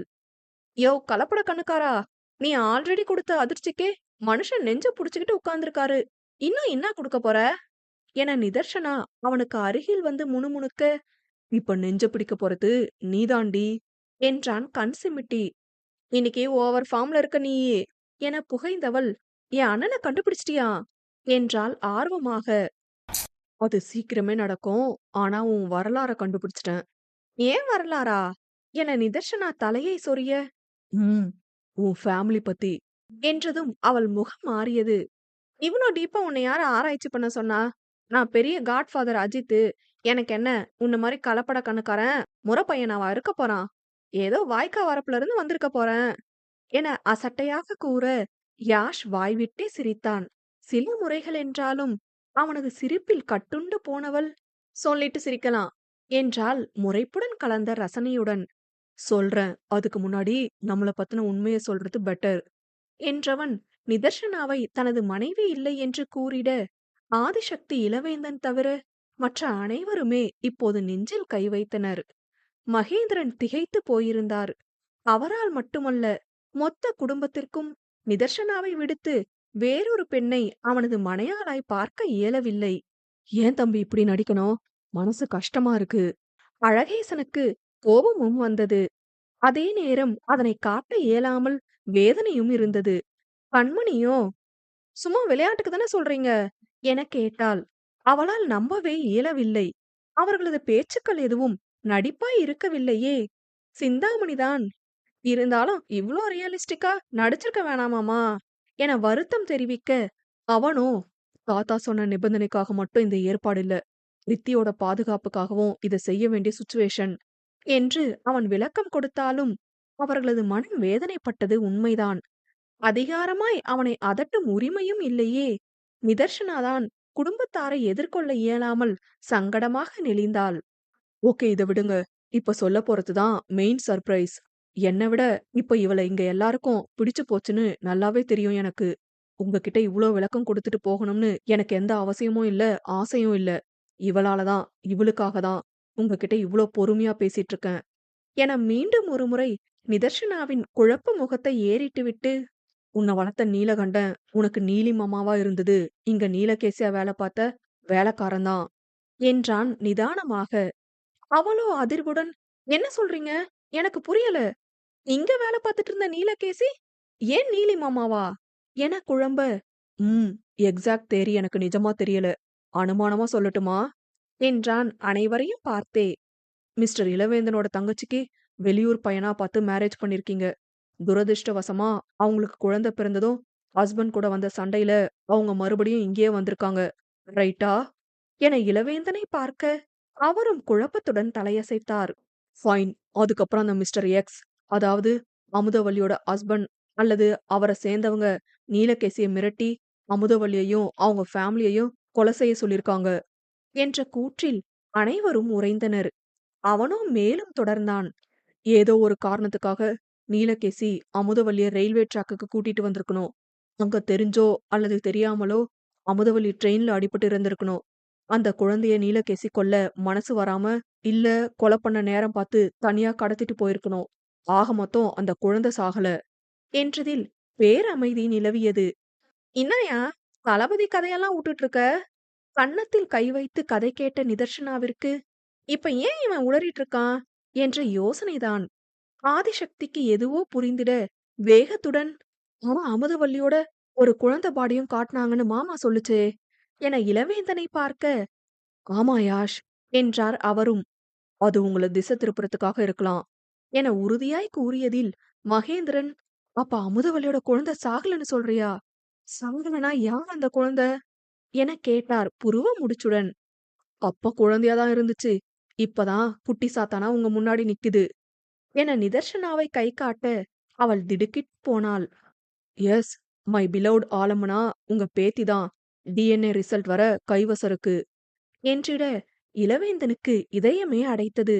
ஏன் ஏன் தங்கச்சி பொண்ணா? திக்கி திணறியவருக்கு கண்ணீர் நில்லாமல் வழிந்தது. மற்றவர்களுக்கு இன்னுமே என்ன நடக்கிறது என்று புரிபடவில்லை. நிதர்சனாவோ திருவிழாவில் காணாமல் போன குழந்தையாக திரு திருவென விழித்தாள். பயத்தில் யாஷ் பிரஜிதனின் கையை இறுக்கி பற்றிக்கொள்ள, ரிலாக்ஸ் நிது. இவங்க கிட்ட இருந்துதான் உன்னை நீலகேசி தூக்கிட்டு போயிருக்கான். ஆனா ஏன் தூக்கிட்டு வந்தான்ற உண்மைய இன்னும் டீப்பா விசாரிக்கணும். உன் அப்பா யாருன்னு எனக்கு தெரியல. அதுக்கான பதில உன் சொந்த அங்கிள் தான் சொல்லணும் என்று இளவேந்தனை பார்த்தான். அவரோ மடங்கி தளர்ந்து அவள் முன் மண்டியிட்டு அமர்ந்து விட்டார். அதில் பதறியவள், ஆமா என எழுப்ப போக ஆதிசக்தி அவரை தோளை பற்றி, இலா என அவரை நிதானப்படுத்த முயன்றார். அவரோ மனைவியின் தோளில் சாய்ந்து ஒரு மூச்சு அழுது தீர்த்தார். என் அம்மாவோட பொண்ணு ஆதி என் கூடவே இருந்திருக்கா, உயிரோட இருந்திருக்கா. இத்தனை வருஷமா தெரியவே இல்லையே. என் தங்கச்சி என்ன மன்னிக்கவே மாட்டா என்று சிறுபிள்ளை போல தேம்பி தேம்பி அழுதவரின் குரலை கேட்டு வீட்டை தாங்கியிருந்த தூண்களும் வேதனை கொண்டது. குடும்பத்தார் அவரை சமன் செய்ய எத்தனிக்க மகேந்திரன் உடைந்த மனதை சரி செய்து நிதர்சனாவின் கேசத்தை கோதிவிட்டார். சில நேரம் தோணும், உன் பேச்சு செய்கையெல்லாம் வள்ளி பொண்ணு மாதிரியே இருக்கேன்னு. ஆனா இவ்ளோ யோசிக்க தெரியலம்மா. இப்போ உன் பேரு ரித்தி இல்லதானே, நிதர்சனாவா? ஒருமுறை கேட்டுக்கொண்டார் பெரியவர். அவளுக்கோ தனக்காக அவர்கள் அழுவதை எண்ணி வருத்தம் நேர்ந்தாலும், கடைசி வரைக்கும் நான்வெஜ்ஜ கண்ணுல காட்டாம இவன் மட்டும் இத்தாலிக்கு போய் ராஜ வாழ்க்கை வாழ்வான் போல என மானசீகமாக கண்ணீர் வடித்துக் கொண்டாள் நிதர்சனா. அவளது எண்ணத்தை அறிந்தவன் போல, சிக்கனுக்கு பிறந்தவளே, சென்டிமெண்ட் ஆகுற மாதிரி நடிக்கவாவது செய்டி என கிண்டலாக அவள் காதோரம் கிசுகிசுத்தான். வந்தா சென்டிமெண்ட் ஆக மாட்டேனையா? உள்ள ஒன்னும் வரமாட்டுதே. இப்ப நான் என்ன டயலாக் பேசணும் என முழுநேர நடிப்பிற்காக தன்னை தியாகம் செய்தவள் போல கேட்டாள். அடியே, இங்க என்ன சீரியஸா எடுத்துட்டு இருக்கேன். உன் சொந்த குடும்பம் இது. போய் நீயும் மூச்சு முட்ட அழுதுட்டு ஒண்ணு சேர்ந்துக்க என்றான் கேலி போல. வர வர எனக்கு உன் வியாதி வந்துருச்சு போலயா. ரியாக்ட் பண்ணவே வரல. என்கிட்ட முதல்லயே சொல்லியிருந்தா நான் கிளிசரினாச்சும் ஊத்திருப்பேன். அடி பாவி! அங்க ஒருத்தர் 15 மினிட்ஸா அழுதுட்டு இருக்காரு. ச்சே, இரும்பு இதயம்டி உனக்கு என சிரிப்பை அடக்கிக் கொண்டு வார, நீ எல்லாம் இந்த டயலாக் பேசுற அளவு விதி என்ன கொண்டு வந்து விட்டிருக்கு பாத்தியா என்றதில் அவன் பக்கென சிரித்து விட்டான். அழுது கொண்டிருந்த குடும்பத்தினர் முணுமுணுவென பேசி சிரித்துக் கொண்டிருந்த இருவரையும் கொலை வெறியுடன் பார்த்தனர். அதில் நிதர்சனா முகத்தை சோகமாக வைத்துக் கொண்டாள். பின் அதுவும் முடியாமல், தப்பா எடுத்துக்காதீங்க மாமா. என்னால இத டக்குன்னு அக்செப்ட் பண்ண முடியல. என் அண்ணன் வந்தாதான் எனக்கு ஃபீலிங்ஸ் வரும் போல இருக்கு. அவன் வந்ததும் நான் ரியாக்ட் பண்றேன். இப்ப எனக்கு ஒண்ணுமே தோண மாட்டேங்குது என்றாள் கெஞ்சலாக. அவளது மனநிலை புரிந்தது. தங்களைப் பற்றி, அவளது தாயைப் பற்றி ஒன்றுமே தெரியாமல் திடீரென உறவு கொண்டாட இயலாதுதான். அதில் சற்றே நிதானித்தவர் பின் புருவம் சுருக்கி, அண்ணனா, அமுதவல்லிக்கு நீ ஒரே பொண்ணுதாம்மா என்றார். இத்தனை நேரம் ஃபீலிங்ஸ் வரலை என்று சொல்லிக் கொண்டிருந்தவளுக்குள் சுருக்கென ஒரு வலி. இல்லையே, அண்ணன் இருக்கானே எனக்கு. என்ன யாஷ், என் அம்மாக்கு நான் ஒரே பொண்ணா? நிவேவா அவங்களுக்கு தானே பிறந்திருப்பான் என யாஷிடம் விளக்கம் கேட்க, ம்ஹும், நீலகேசி உன்னை மட்டும்தான் இங்க இருந்து தூக்கிட்டு போயிருக்கான். நிவேதனை யாருன்னு இன்னும் தெரியல. ஆனா அவன் கண்டிப்பா நீலகேசியோட பையனோ ஆர் சம்திங்கோ. அப்பா அவன் யாருன்னு விசாரிச்சுட்டு இருக்கேன் என்றதும் உடைந்தே விட்டாள். அப்போ அவன் என் சொந்த அண்ணன் இல்லையா யாஷ்? சட்டென கண்ணில் நீர் சூழ்ந்து விட்டது. யாஷ் என்ன சொல்வதென்று புரியாமல் இருக்க இளவேந்தன் மீண்டும் பதிய வைத்தார். இல்லம்மா, நீ அவளுக்கு ஒரே பொண்ணு. உனக்கு பேர் வைக்கிற நாள்ல தான் அமுதாவும் நீயும் செத்துட்டதா எங்களுக்கு தகவல் வந்துச்சு. இளவேந்தனை கண்ணெடுக்காது சில நொடிகள் பார்த்திருந்தவள் பின் மெல்ல சிரித்தாள். அது விரக்தி புன்னகை என்று யாஷ் மட்டுமே அறிவான். நிது, அவன் கூர்மையாய் பார்க்க, அவளோ இளவேந்தனை உறுதியாய் ஏறிட்டு, இல்ல சார், நீங்க ஏதோ தப்பா புரிஞ்சிட்டு இருக்கீங்க. நிவே எனக்கு சொந்த அண்ணன் இல்லனா நான் உங்க தங்கச்சி பொண்ணா இருக்க வாய்ப்பே இல்ல என அழுத்தம் திருத்தமாய் உரைத்தாள். அதில் அவர் திடுக்கிட்டு போக யாஷிடம் திரும்பியவள், என் மொத்த குடும்பத்தையும் கண்டுபிடிக்க வேணாம். என் அண்ணனை மட்டும் கண்டுபிடிச்சு கொடுங்க யாஷ். எனக்கு ஒரே சொந்தம் அவன் மட்டும்தான்னு நினைச்சிட்டு இருக்கேன். இன்னும் எத்தனை பேரை என் ரத்த சொந்தம்னு காட்டினாலும் எனக்கு என் அண்ணன் மட்டும் வேணும். அவனை என்கிட்ட இருந்து பிரிக்காதீங்க எனும் போதே பீரிட்டு வெளிவந்த கண்ணீரை அடக்க இயலாமல் யாஷின் நெஞ்சில் புதைந்து கொண்டாள். தன்னிடம் தஞ்சம் புகுந்தவளை அரவணைத்த யாஷ் பிரஜிதன், "சில் நிது, சில்" என்று அவளது தலையில் தனது தலையை அழுத்தி ஆறுதல் உரைக்க, இருவரின் உலகிலும் அவர்கள் மட்டுமே வலம் வந்தனர். அத்தியாயம் 29. நிதர்ஷனாவை சமன் செய்ய தெரியாதவனாய், "ஏய், உன் வீட்டு ஆளுங்கள கட்டிப்பிடிச்சு அழுவான்னு பார்த்தா, என்னடி என்ன கட்டிப்பிடிச்சிட்டு நிக்கிற?" என அவளிடம் அடிக்குரலில் கிசுகிசுத்து நக்கல் செய்தான். அந்த சீண்டலில் வெடுக்கென அவனிடமிருந்து நகர்ந்தவளுக்கு ஐயோ என்றிருந்தது. அங்க சுத்தி இங்க சுத்தி இவன்கிட்டயே போய் ஒட்டிக்கிட்டு இருக்கோமே என புலம்பிக் கொண்டவள் உர்ரென்று இருந்தாள். நிவேதன் கிடைக்கட்டும், மத்தத அப்புறம் யோசிக்கலாம் என்றிட, உடன் பிறக்காது போனால் அவன் தமையன் இல்லை என்றாகி விடுமா? அவன் என் அண்ணன்தான் என தீர்மானமாக முடிவெடுத்துக் கொண்டவளின் முகம் தெளிவுற்றது. ஆதிசக்தி, "அப்போ அமுதவள்ளியோட இறப்பு கொலைன்னு சொல்றியா? யார் செய்யணும்? ஏன் நீலகேசி இதுக்குள்ள வரணும்? ஒண்ணும் புரியலையே" என்றார் குழப்பத்துடன்.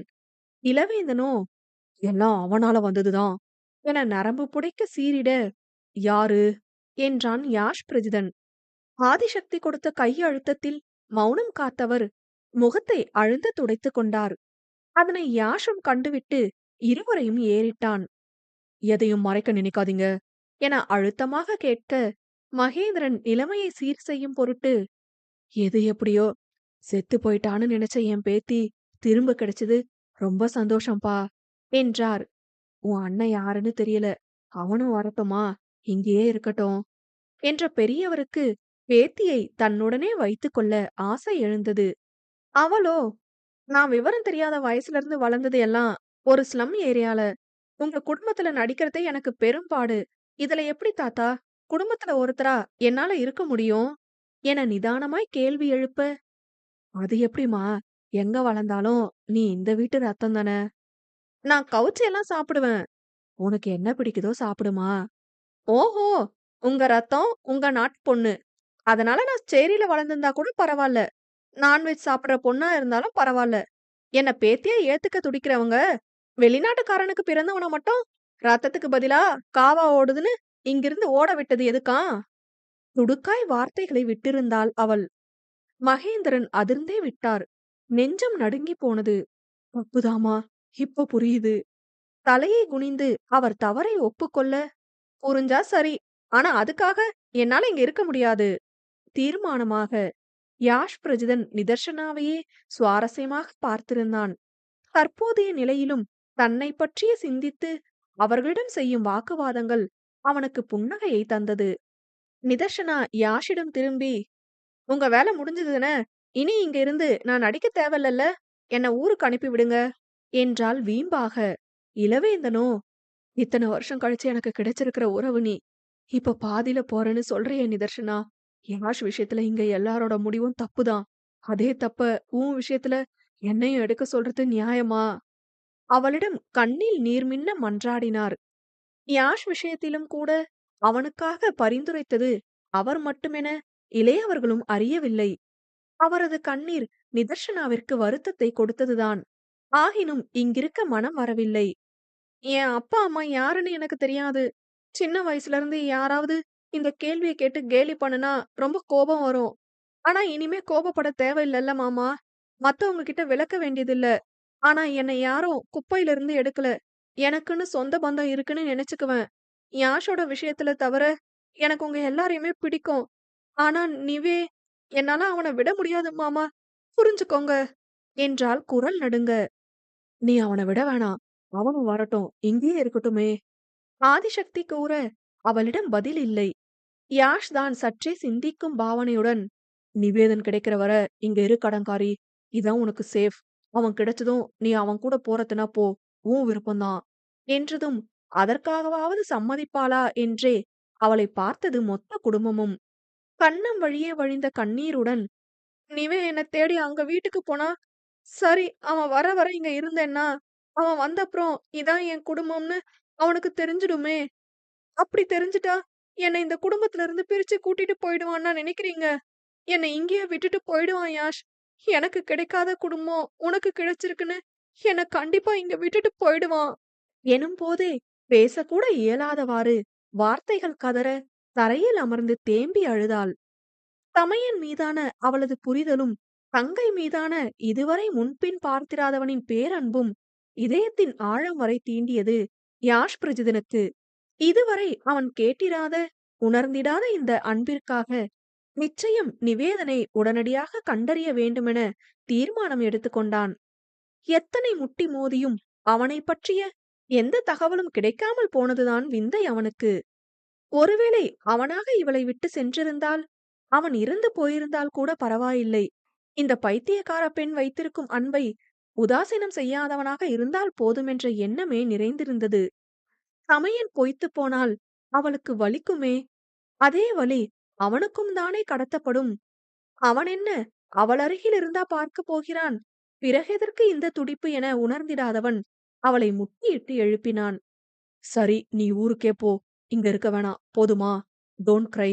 நீ அழுதா எனக்கு பிடிக்கலன்னு பல தடவ சொல்லிட்டேன் என்றான் எச்சரிக்கையாக. அதில் கண்ணை துடைத்தபடி தலையாட்டிக் கொண்டாள். அவளது கண்ணீர் மற்றவர்களுக்கும் வருத்தத்தை தந்தது. அவளாக புரிந்து கொண்டால் மட்டுமே இனி அவளுடன் சொந்தம் கொண்டாடுவது சாத்தியம் என புரிய இளவேந்தன் அவள் அருகில் சென்றார். இப்பவே போகணும்னு இல்லல்ல, அட்லீஸ்ட் நாளைக்கு யாஸ் போற வரைக்குமாவது இங்க இருக்கலாமேடா என பரிவுடன் கேட்க, இருக்க மாமா என வேகமாக தலையாட்ட நிம்மதி பெருமூச்சு அவரிடம். கண்மணி மீண்டும் வினவினாள்.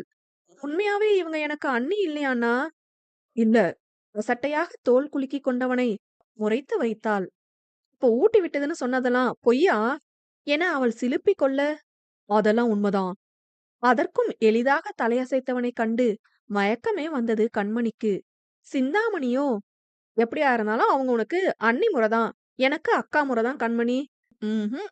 உனக்கு இன்னும் ஒரு அண்ணன் இருந்திருந்தா அவனுக்கே கட்டி வச்சு இங்கே இருக்க வச்சிருக்கலாம் என ஓரக்கண்ணில் யாஷ் பிரஜனை நோட்டமிட அவனது முகம் கடுகடுத்தது.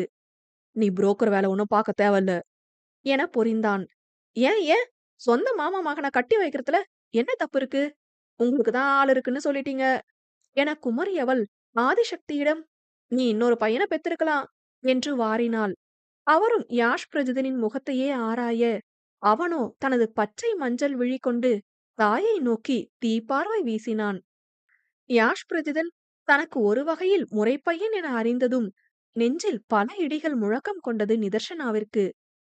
அன்றிரவு அனைவருக்கும் உணவு வரவைத்தவன் நிதர்சனாவை மட்டும் உண்ண விடவில்லை. இன்னைக்கு டின்னர் நாம வெளியில போறோம். அவன் பணித்ததும் சிந்தாமணி, ஹலோ மாமா, இப்பதான் அவங்க உங்க ஒய்ஃபே இல்லையே, நீங்க நினைச்ச நேரத்துக்கெல்லாம் வெளியில கூட்டிட்டு போக முடியாதாக்கும் என்றதில் ஏற்கனவே உள்ளுக்குள் காய்ந்திருந்த யாஷ் பிரஜிதனுக்கு கோபம் எல்லையை கடந்தது. You mind your own business. நீ என் கூட வரதன? பளபளத்த விழிகளில் தெரிந்த அதிகபட்ச சினத்தில் வேவென உறைந்திருந்த நிதர்சனா அவசரமாக, வர வர என்றாள். அதன் பிறகே அவனது விரைந்த மார்பு இலகியது. ஆதிசக்தியோ, அவ சொல்றதுல என்ன தப்பு இருக்கு? என்ன இருந்தாலும் கல்யாணம் ஆகாத பொண்ண உண்மையை தெரிஞ்சிருந்தோம் உன் கூட அனுப்புறதுல எனக்கு விருப்பம் இல்ல யாஷ் என்றார் தீர்மானமாக. நான் உங்க எக்ஸ் ஹஸ்பண்ட் மிஸ்டர் அலசாண்ட்ராவும் இல்ல, என் ஆலப்பனா நீங்களும் இல்ல. சோ இதுல தப்பு சரி எதையும் நீங்க ஜட்ஜ் பண்ண வேணாம் என சுருக்கென வார்த்தையை விட்டிருக்க, Yash, this is the limit என குரலை உயர்த்தி கண்டித்தார் இளவேந்தன். அவன் அதிகப்படியாய் பேசிவிட்டது அவரையும் காயப்படுத்தியது. இறுகி போன ஆதிசக்தி அதனை நிமிர்வுடனே எதிர்கொண்டார். கலங்கி நின்ற கண்கள் மட்டும் அவரது உடைந்த உள்ளத்தை பறைசாற்றியது. யாஷ் பிரஜிதன் எவ்வித உணர்வுமின்றி வெளியேறிவிட, நிதர்சனா அனைவரையும் சங்கடத்துடன் பார்த்துவிட்டு அவன் பின்னே சென்றாள். அவன் காரில் ஏறி அமர்ந்து அவளை திரும்பி பார்க்க அவளும் ஏறிக்கொண்டாள். இருவரிடமும் பலத்த அமைதி. இருந்தாலும் இது டூ மச் யாஷ். நிதர்சனாவே அமைதியை கலைக்க, நேரம் செல்ல செல்ல அவனுக்கே ஆதிசக்தியின் உடைந்த உருவம் காயம் கொடுத்ததோ தெரியவில்லை. அவன் மறுக்கவில்லை. உன்னை கூட்டிட்டு போக எல்லார்கிட்டயும் பெர்மிஷன் வாங்கணும்னு அவசியம் இல்லதானே? என்ன நிக்க வச்சு கேள்வி கேட்க அவங்கெல்லாம் யாரு? நீ இந்த வீட்டு பொண்ணுன்னு உண்மையை சொன்னது உனக்காக மட்டும்தான், இது அவங்களுக்காக இல்ல என்று அழுத்தமாக உரைக்க, இது தமிழ்நாட்டு கலாச்சாரம். பொண்ணோட சுத்துறது வெளிநாட்டுல வேணும்னா சகஜமா இருக்கலாம். இங்க அப்படி இல்ல யாஷ். அதனால கண்டிச்சிருக்கலாம். அவளும் சமன் செய்தாள். இப்ப நீயும் கதிரவனும் வெளியே சுத்துறப்ப யாராச்சும் உன்னை கண்ட்ரோல் பண்ணுனா நீ அமைதியா இருப்பியா? யாஷ் கேட்டதும் அவள் பொங்கி எழுந்தாள். அவன் என் பெஸ்ட் ஃப்ரெண்டு. அப்போ நான் யாருடி? காரை நிறுத்திவிட்டு அடிக்குரலில் கர்ஜித்தான். என்னவென சொல்வாள்? வெறும் நண்பன் என்றா? உயிரதில் உருகி கரைந்து நிறைந்து விட்டவனிடம் எப்படி சொல்ல? நீ என் உலகம் என. விழிகளில் நீர் திரளத் தொடங்க உதடும் துடித்தது. நீ நீங்க ஏன் என்றவளின் முக மாற்றத்தை கூர்ந்து ஆராய்ந்தான். அவனது பார்வையில் பதற்றம் தோன்ற, தன்னை கண்டு கொண்டால் அதைவிட பெரிய வேதனை வேறெதுவும் இருக்காது என்ற எண்ணத்தில், நீ ஏன் அரக்கையா என்றாள் சட்டென குறும்பு தோணியை உருவாக்கி.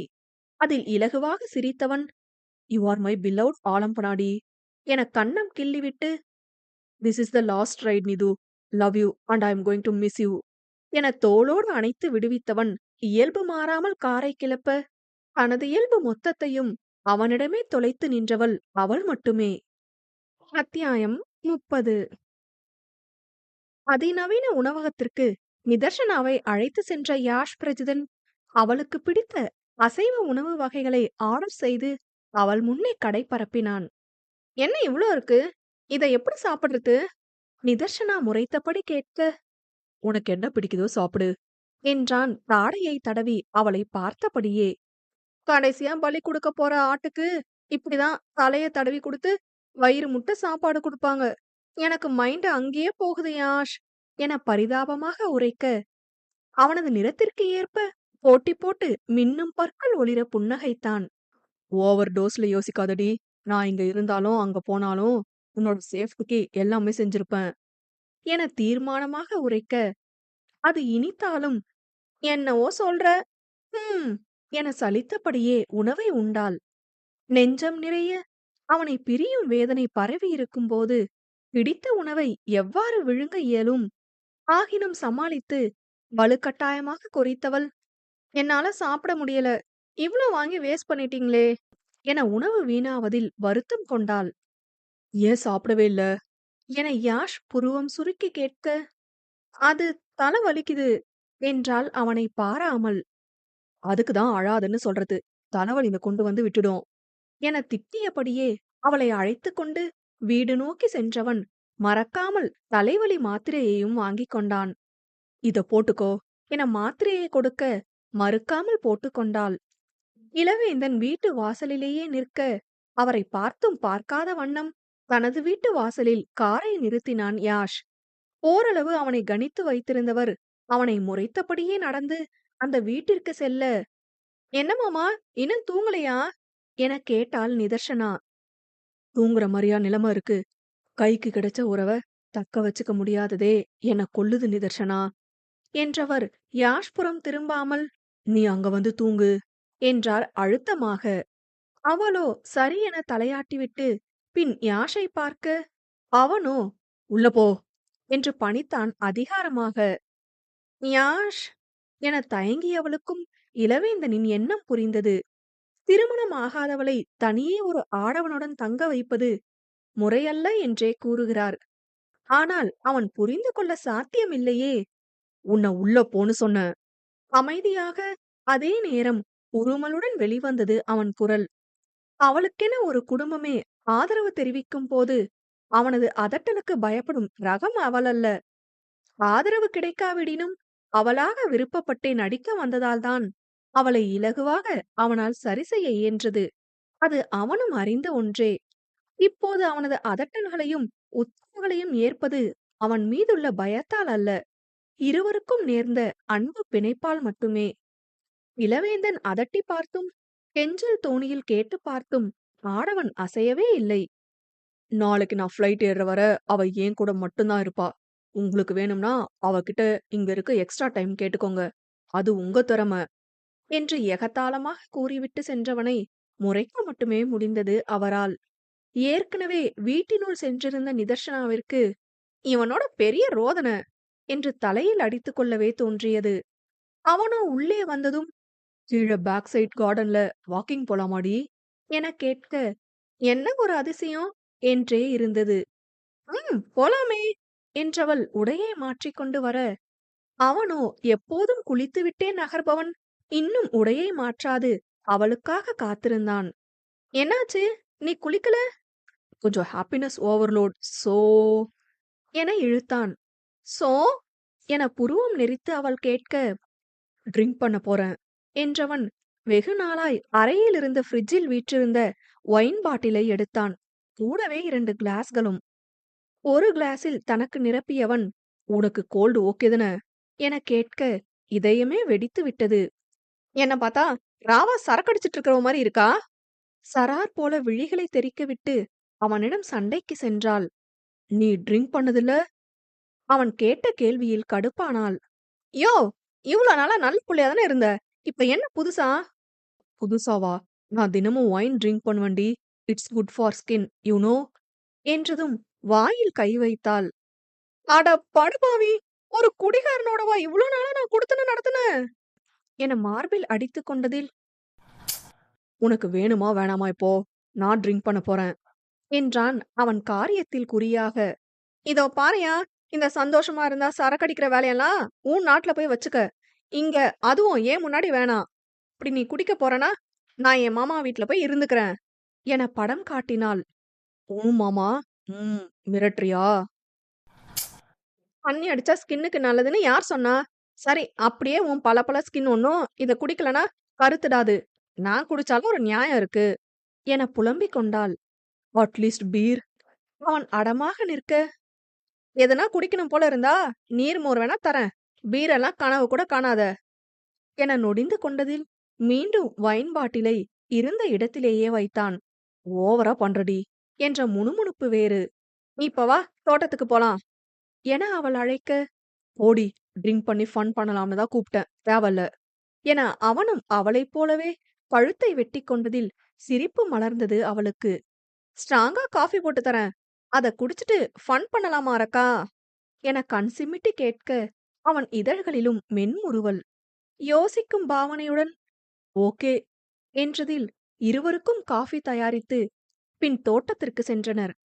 அங்கு சென்றதும் மாடிக்கு செல்லும் படிக்கட்டில் அவள் அமர்ந்து கொள்ள, அவனும் அவள் அருகில் அமர்ந்தான்.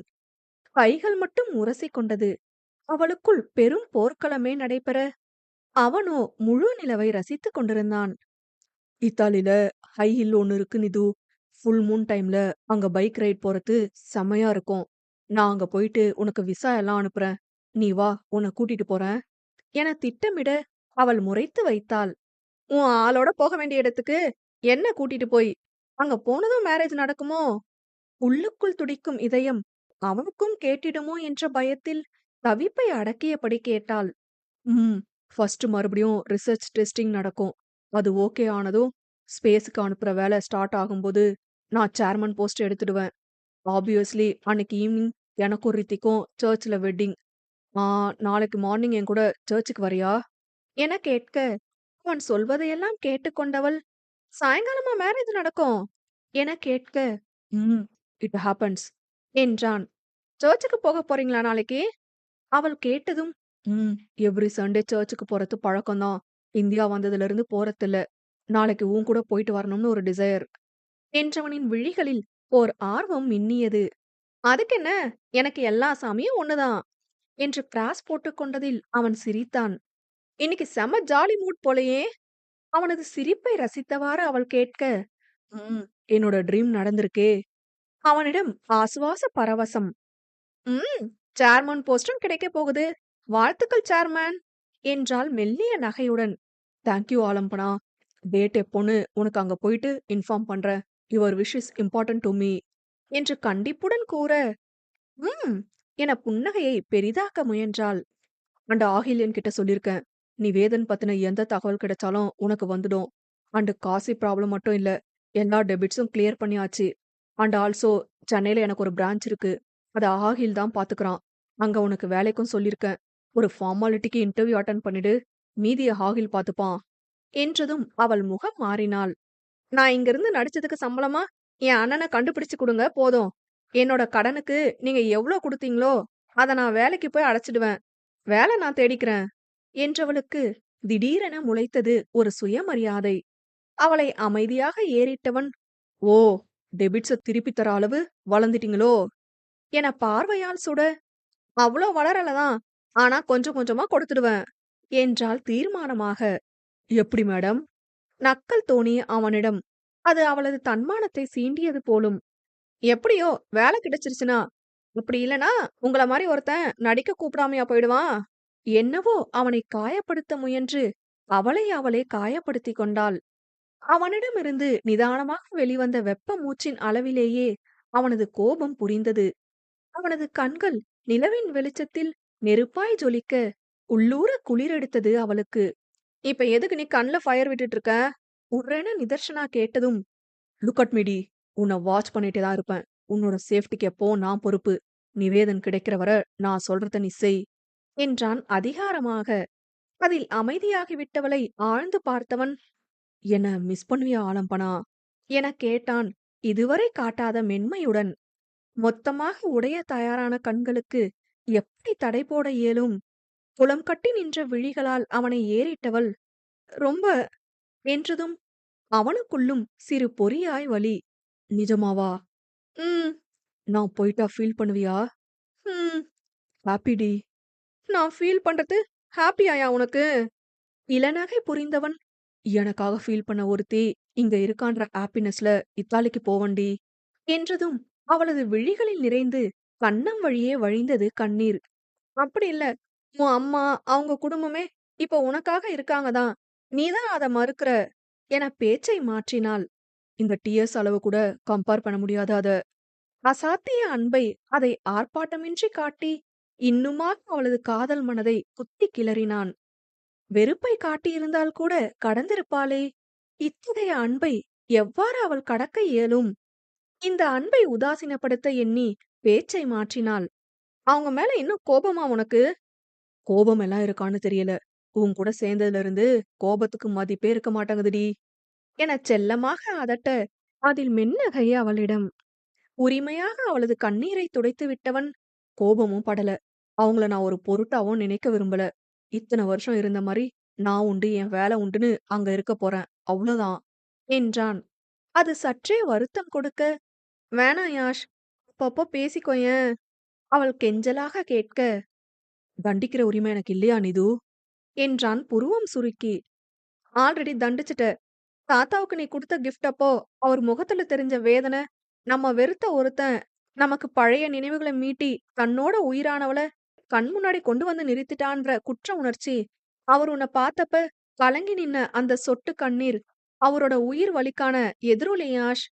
நம்மள ஒதுக்கி வச்ச ஒருத்தர ஒதுக்கி வச்சுட்டோமேன்னு உரிமைய பேசக்கூட முடியாத சொந்த மகனை கண்டிக்க கூட உரிமை மறுக்கப்பட்டிருக்கிற தண்டனை எவ்வளோ கொடுமை தெரியுமா?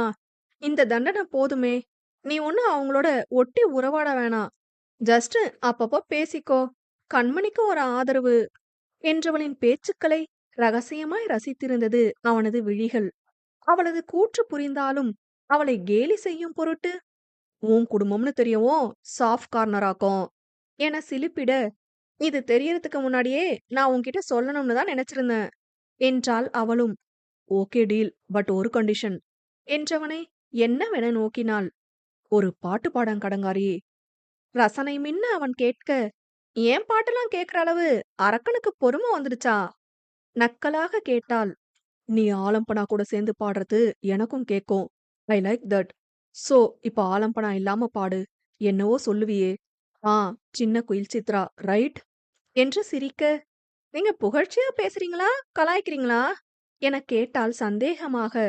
ஹே, சீரியஸ்லி உன் வாய்ஸ்ல ஒரு ஃபீல் இருக்கு. உன் ரிதம்ல ஒரு சோல் இருக்கு என்றான் உணர்ந்து. அப்படிங்கிற, பேசாம சூப்பர் சிங்கருக்கு அப்ளை பண்ணிடவா என யோசித்தாள். What super singer? Bigg Boss மாதிரி அது ஒரு ஷோ. ஐயையோ, ஆல்ரெடி நீ பிக் பாஸ் ஷோ ஓட்டுனது போதும்பா. இதுக்கு மேல பாடி தாங்காது என அவன் முதன் முதலில் கூறியதை வைத்து கிண்டல் செய்ய, அந்த நினைவில் இருவரின் முகத்திலும் புன்னகை தளும்பி நின்றது. சில நொடிகளை பார்வை பரிமாற்றத்தில் நகர்த்திட அவனே அதனை கலைத்தான். சாங் கேட்டனே. உனக்கு தமிழ் சாங் எதுவும் தெரியாதுல்ல? பட் புரியும் தானே? மறுகேள்வி கேட்டதில், இப்ப என்ன வச்சு இசை நிகழ்ச்சி பண்ணாம நீ போக மாட்ட அதன என்றாள் முறைப்பாக. மேலுதட்டை கடித்து புன்னகையை அடக்கியவன், அதே என்றிட, ம், என்ன பாட்டு பாடலாம் என யோசித்தவளை சுண்டி இழுத்தது நிலா. தானாய் அவளது இதழ்கள் பாடத் தொடங்கியது. என் அழகென்ன, என் தொழிலென்ன, ஏன் என்னோடு உன் காதல் உண்டாச்சு? சிறு கண்ணீராய் நான் தவழ்ந்தேனே, இதில் எப்போது மின்சாரம் உண்டாச்சு? அன்பே ராவோடும் பகலோடும் உந்தன் ஞாபக தொல்லை. கண்ணை மூடி பாடலில் லயித்திருந்தவள், பாடல் வரிகளின் வழி மனதையும் வெளிப்படுத்தியிருந்தாள். முதல் 3 வரிகள் தவிர அதிகமாய் அவனுக்கு புரியவில்லை. மீண்டும் ஒருமுறை இப்பாடலை கேட்க வேண்டும் என குறித்து வைத்துக் கொண்டவன், வாவ்! மெஸ்மரைசிங் டி. என்ன ஃபிலிம் இது? எனக் கேட்டான். மூடிய விழிகளுக்குள் ததும்பி நின்ற கண்ணீரை உள்ளிழுத்துக் கொண்டவளாக அவனுக்கு விவரம் கூறியவள், அதற்கு மேல் அவன் முன் நடிக்க இயலாது. "தூங்கப் போகலாமா?" என்றாள். ஓகே" என எழுந்தவன், "சச் அ சோல்ஃபுல் வாய்ஸ்" என்று அவள் கன்னத்தைக் கிள்ளி மகிழ்ச்சியை வெளிப்படுத்திவிட்டு உறங்க செல்ல, காதலின் நோயில் வாடிப்போனாள் நிதர்ஷனா.